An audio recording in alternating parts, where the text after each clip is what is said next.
सुभद्रा कुमारी चौहान की कहानी सोने की कंठी। कथावाचक सोनम। बिंदु पोस्टमैन की लड़की थी। उसके पिता राय साहब निर्मल चंद की कोठी के सागर पेशे की एक कोठरी में किराए पर रहते थे। पोस्टमैन की आमदनी ही कितनी होती है, खर्च हमेशा ही आमदनी से कुछ ज्यादा हो जाया करता था। इसलिए बिंदु और उसकी माँ को अच्छे गहने और कपड़े कभी नसीब नहीं हुए। बिंदु रूपवती थी और उसको अच्छे अच्छे गहने कपड़ों का शौक था। स्त्रियां स्वभावतः सौंदर्य की उपासिका होती हैं। जो जितनी अधिक सुंदर होती है, उनकी सौंदर्य उपासना उतनी ही अधिक बढ़ी चढ़ी होती है। किंतु सुंदरी बिंदु गहनों और कपड़ों के लिए तरसा करती थी।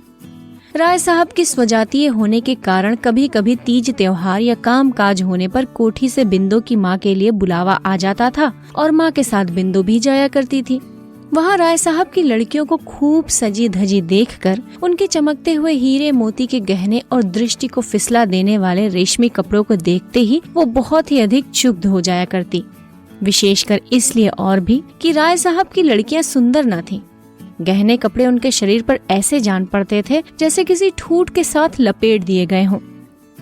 बिंदु की राय थी कि अच्छे गहने और कपड़े पहनने का अधिकार उन्हीं को होना चाहिए जो सुंदर हो। कुरूप स्त्रियों का श्रृंगार तो श्रृंगार का उपहास और कला का अनादर है।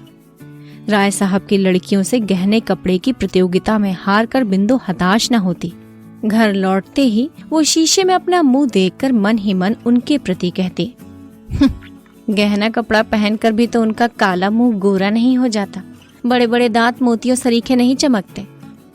फिर यकायक वो दीर्घ निश्वास के साथ शीशे के सामने से दूर चली जाती, मानो ये सोचती कि विश्व के सारे सौंदर्य की वस्तुएं केवल उसी के लिए बनाई गई थी, किंतु निर्माता की भूल से वो उससे दूर रख दी गई हैं। राय साहब की लड़कियों के पास तो वो सौंदर्यवर्धक वस्तुएं अनावश्यक ही हैं। उनसे उन लड़कियों के सौंदर्य की वृद्धि तो नहीं हो पाती। हाँ, उन वस्तुओं का सौंदर्य अवश्य घट जाता है। बिंदु को एक आशा थी। वो सोचती थी कि विवाह के बाद मुझे भी बहुत से गहने और कपड़े मिलेंगे, जैसी दूसरी विवाहिता लड़कियों को मिला करते हैं। उनके समान मैं भी अपने घर की मालकिन बनूंगी। मेरे वे भी बहुत सारा रुपया लाकर मेरे हाथों में रख दिया करेंगे और तब मैं मनमाना खर्च करूंगी। बाजार में कोई अच्छा कपड़ा या गहना देखते ही वो मेरे लिए खरीद लाएंगे और मैं उसी अभिमान से पहनूंगी जैसे ये पहनती हैं। किसी के पूछने पर मैं जरा संकोच और लज्जा के भाव से कह दूंगी कि ये गहना या कपड़ा तो वो खुद ही अपनी पसंद से मेरे लिए खरीद लाए हैं। उसे विश्वास था कि जब विधाता ने उसे सुंदरता देने में इतनी उदारता की है, तब ये गहने कपड़े की इच्छा भी एक न एक दिन अवश्य पूरी होगी। वो उस दिन की प्रतीक्षा बड़ी लगन से किया करती। धीरे धीरे बिंदु सयानी हुई और उसका विवाह हो गया। किंतु निर्धन की बेटी भला धनवान के घर कैसे ब्याही जाती? मित्रता, बैर और विवाह सगाई तो अपने बराबरी वालों में ही शोभा देते हैं। तात्पर्य ये कि बिंदु के गहने कपड़ों की प्यास ज्यों की त्यों बनी रही। विवाह के समय कुछ गहने और कपड़े आए अवश्य थे, किंतु ससुराल पहुंचने के बाद ही वे एक एक करके किसी न किसी बहाने से ले लिए गए। बिंदु समझ गई कि वे गहने उसके नहीं हैं। बेचारी जी मसोस कर रह गई और करती भी क्या। बिंदु की ससुराल में खेती बाड़ी होती थी। परिवार बड़ा था। बिंदु की 2 जेठानियां थीं और एक अविवाहित देवर। 3 भाई तो खेती का काम मन लगाकर करते थे, किंतु बिंदु के पति जवाहर का मन खेती के कामों में न लगता था। वो स्वभाव से ही कुछ शौकीन थे। उनकी गाने बजाने की तरफ विशेष रुचि थी। कुश्ती लड़ने और पहलवानी करने का भी शौक था। गठे हुए बदन पर सदा मलमल या तंजेब का कुर्ता रहता। घुंघराले बाल सदा किसी न किसी सुगंधित तेल से बसे रहते। स्वभाव में आत्माभिमान की मात्रा भी अधिक थी। वे कुछ न कमाकर भी घर पर अपना रौब जमाते रहते थे। बिंदु कुछ पढ़ी लिखी होने के कारण उस देहात में आदर की वस्तु हो गई थी, विशेषकर उस समय अवश्य जब वो रामायण या महाभारत पढ़ती और गांव की अनेक स्त्रियां वहां इकट्ठा हो जाती।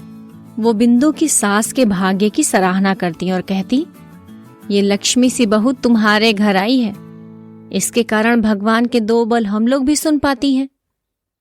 बिंदु भी अपने इस देहाती जीवन से असंतुष्ट न थी। सास उसका आदर करती थी, जेठानियां उसे काम न करने देती। इसके अतिरिक्त जवाहर उसे प्यार भी बहुत करता था। उसी घर में लड़ाई झगड़ा होने पर कई बार ऐसे मौके आए कि उसके जेठ अपनी स्त्रियों पर हाथ चला बैठे, किंतु जवाहर बिंदु से कभी एक कड़ी बात भी न करता। वो हर तरह से अपने देहाती ढंग से ही सही उसे संतुष्ट रखने का प्रयत्न करता। बिंदु भी अब सुखी थी। उसे गहने कपड़ों की याद न आती थी। वैसे तो देहात में अच्छे गहने कपड़े पहनता ही कौन है, फिर भी सबके बीच में बिंदु ही बिंदु दिख पड़ती थी। बिंदु सबसे अधिक सुंदरी तो थी ही, साथ ही साथ पति की तरह वो सबसे अच्छे कपड़े भी पहना करती थी। मना करने पर भी वो जेठानियों के साथ काम करती और सास को नियम से रोज रामायण सुनाया करती थी। रात को अलाव के पास बैठती, जहाँ गांव की अनेक युवतियां, वृद्धाएं, युवक और प्रौढ़ सभी इकट्ठे होते।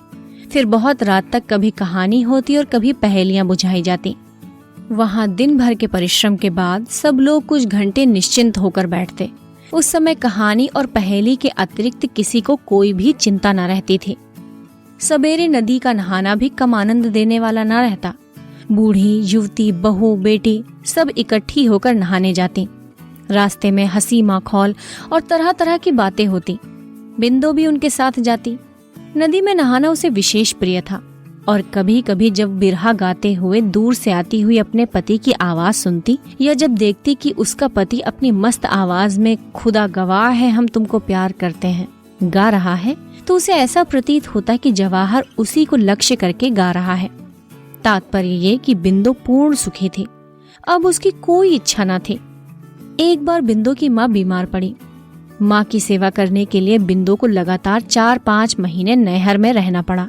फिर उसकी आंखों के सामने वही राय साहब की लड़कियां और वही गहने कपड़ों का प्रदर्शन होने लगा। उसकी सोई हुई आभूषणों की आकांक्षा फिर से जाग उठी। वो सोचने लगी, क्या इस जीवन में मेरी अभिलाषा कभी पूरी ही न होगी? तो फिर ईश्वर ने मुझे इतना रूप ही क्यों दिया? किंतु विधि के विधान पर किसका जोर चलता? राय साहब निर्मल चंद 40 के उस पार पहुंच चुके थे।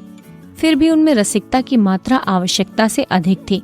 वे प्रायः सिनेमा देखने जाया करते थे, किसी अच्छी कहानी या एक्टिंग के लिए नहीं, केवल सुंदर चेहरों को देखने के लिए।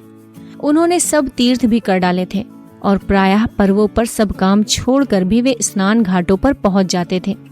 किसी प्रकार के पुण्य लाभ की उन्हें इच्छा रहती थी या नहीं, ये तो ईश्वर ही जाने। किंतु स्नान करती हुई युवतियों के अंग प्रत्यंग की ताक झांक की उत्कट इच्छा उनके चेहरे पर कोई भी साफ देख सकता था। वे कश्मीर और नैनीताल भी अक्सर गर्मी की छुट्टियों में जाया करते थे, किंतु वे जलवायु परिवर्तन के लिए जाते थे या और किसी उद्देश्य से ये कहा नहीं जा सकता। वे सुंदर स्त्रियों के पीछे अनायास ही मीलों का चक्कर अवश्य लगा आते थे। वे बहुत ही कुरूप थे, इसलिए सुंदरी की बात तो अलग रखिए, कोई कुरूप से कुरूप स्त्री भी उनकी तरफ आंख उठाकर देखने में अपना अपमान समझती थी। इसलिए प्रायः गंदे मजाक कर कर ही वो अपनी वासना की तृप्ति कर लिया करते थे। इसके अतिरिक्त वो परोपकारी भी थे। उनके घर एक नामी गिरामी वैद्यराज रहा करते थे, जो राय साहब के मित्रों और उनके आश्रित निर्धनों का मुफ्त इलाज करते थे। उनका दवाखाना राय साहब की बैठक से लगा था। मरीज को दवा लेने के लिए राय साहब की बैठक से होकर ही वैद्यराज के पास जाना पड़ता था। बिंदु की माँ का इलाज भी यही वैद्यराज करते थे। घर में और कोई न होने के कारण बिंदु को ही माँ के लिए दवा लानी पड़ती थी। एक दिन दोपहर को बिंदु जब दवा लेने गई तो उसने देखा कि राय साहब के पास एक सुनार कई तरह के गहने फैलाए बैठा हुआ है। सहसा इस प्रकार गहनों की प्रदर्शनी सामने देखकर इतने दिनों की सोई हुई बिंदु की गहनों की उत्कंठा फिर जागृत हो उठी। क्षण भर के लिए वो भूल गई कि वो यहाँ किस लिए आई है। वो उत्सुकता पूर्वक उन फैले हुए गहनों के पास बैठ गई और बड़े चाव से उन्हें उठा उठाकर देखने लगी। उनमें से 3 लड़की एक कंठी थी जो बिंदु को बहुत पसंद आई। उसने उस कंठी को कई बार उठाया और रखा और अंत में एक ठंडी सांस के साथ वो उसे वहीं रखकर अलग खड़ी हो गई। राय साहब ने भी वही कंठी पसंद की। बाकी गहने वापस करके सुनार को दाम देने के लिए दूसरे दिन बुलाकर उन्होंने उसे रवाना कर दिया।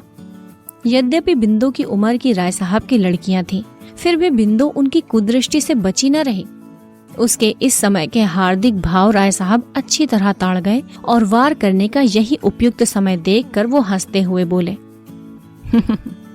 बिंदु, ये कंठी तुम्हें बहुत पसंद आई है, पहनोगी? एक प्रकार की अव्यक्त आशा से बिंदु का चेहरा खिल उठा, पर यह प्रसन्नता क्षणिक थी। वो गंभीर होकर बोली, नहीं, मैं न पहनूंगी। गहने गरीबों के लिए नहीं होते। राय साहब बोले, गहने तो अमीर गरीब सभी के लिए होते हैं। फिर तुम्हारी तरह का गरीब तो इच्छा करते ही मनमाना गहना पा सकता है। सो कैसे? बिंदु ने पूछा। गहनों की इच्छा तो मुझे सदा से ही रही है, पर वे मुझे कभी नहीं मिले और न जीवन भर मिलेंगे, ये मैं अच्छी तरह जानती हूँ। राय साहब धीरे धीरे बिंदु की तरफ आते हुए बोले, जीवन भर की बात तो अलग रही बिंदु। ये कंठी तुम्हें इस समय मिल सकती है, केवल तुम्हारी इच्छा करने भर की देर है। तुम्हारे ऊपर एक क्या ऐसी लाखों कंठियां निछावर की जा सकती हैं। पर बिंदु, यदि तुम भी मेरे मन को समझती।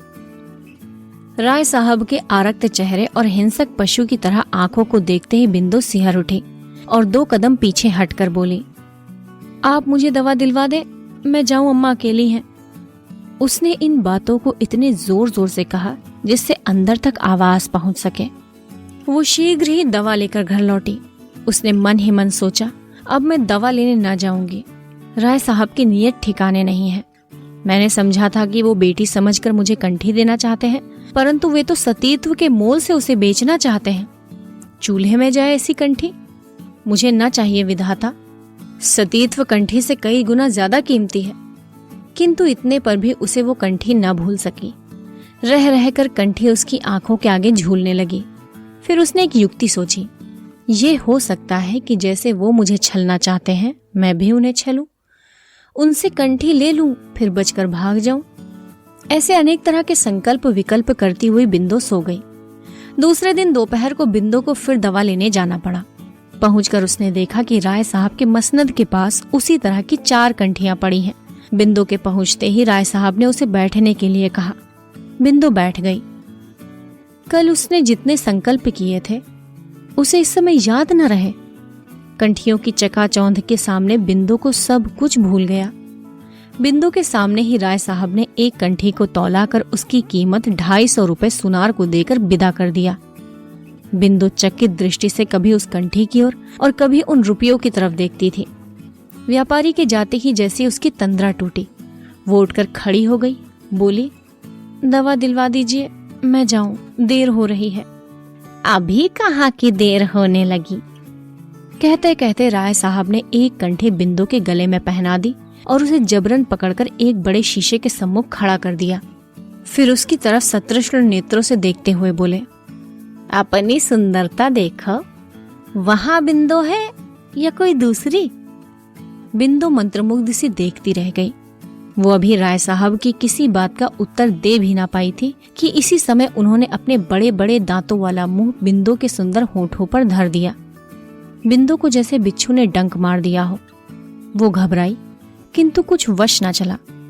इस प्रकार कुछ तो कंठी की लालच में और कुछ राय साहब की जबरदस्ती के कारण उस दिन दोपहर के सन्नाटे में अभागी बिंदु अपने को खो बैठी। बेचारी को उस कंठी की बहुत बड़ी कीमत देनी पड़ी। किंतु उसके बाद फिर राय साहब के घर दवा लेने कभी न गई। उसके कुछ ही दिनों बाद बिंदु ससुराल चली गई और उस कंठी को भी वो सबसे छिपाकर अपने साथ ले गई। ससुराल में लोगों के पूछने पर उसने यही बताया कि ये कंठी उसकी माँ ने उसे दी है, किंतु बिंदु ने उसे कभी पहना नहीं। पति के आग्रह करने पर जब कभी वो उसे आधे घंटे के लिए पहन भी लेती थी तो ऐसा मालूम होता था जैसे काला विषधर उसके गले से लिपटा हो। कंठी को देखते ही प्रसन्न होने के बदले वो सदा उदास हो जाती थी।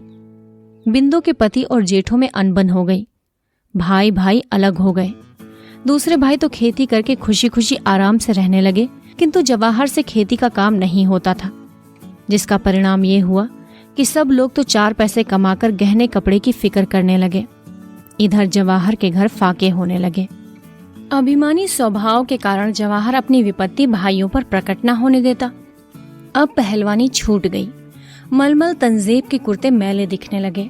सिर में तेल भी कहाँ से मिलता, जब खाने के लिए घर में अन्न का दाना भी नहीं रहता था। बिंदु से पति का कष्ट नहीं देखा गया और उसने एक दिन कंठी निकालकर पति को बेचने के लिए दे दी। जवाहर बड़ी प्रसन्नता से कंठी लेकर सराफे की ओर गया, किंतु थोड़ी देर बाद उसने लौटकर निराशा से कहा, ये तो मुलम्मे की है। बिंदु ये सुनकर सर थाम कर बैठ गई। मानो उस पर वज्र गिर पड़ा। सुभद्रा कुमारी चौहान की कहानी सोने की कंठी। कथावाचक सोनम।